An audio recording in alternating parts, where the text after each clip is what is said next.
Good morning mga ka-inspirasyon. So halos 3 pa lang po ngayon. Ready na po tayo for long ride. 3 AM punta tayo ng probinsya. At ito, check tayo. Outfit check tayo. Siyempre suotin natin to ating pong protection mga tol. Kahit pa paano. Ayan. So ayan, ito. Tapos ito kasi pababa na ako. Tapos ito rin yung ating pong panlagay sa tuhod. Bibigyan natin ito mga protection. Yan. May yan po. Motowag. Yan, meron pa siyang sticker. Yan natin. So ayan, para pag sa baba mamaya sakay na agad. Ayan, tol. Outfit check tayo.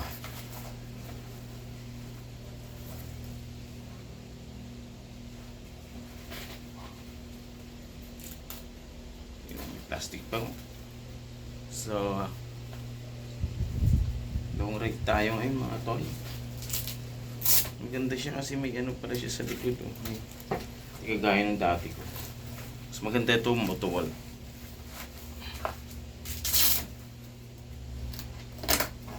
Yan.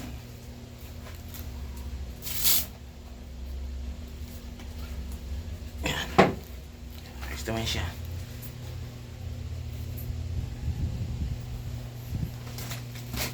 Para wala na tayo maraming tela nakasuot na pagbaba. Medyo mainit lang talaga. Madaling araw pinagpapawisan na. Maganda kasi siya kasi may strap siya dito tapos bukod pa yung panghigpit. Ayan. Yan ang ating outfit check ngayon for long ride.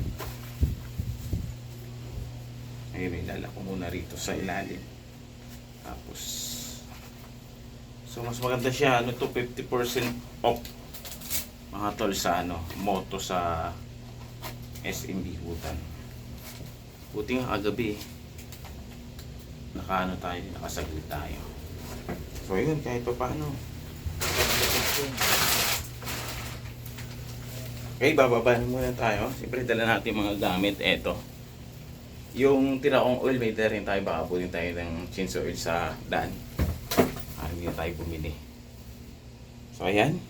So hanggang dito na lang po muna mga tol. Maraming salamat. Pag-ibig.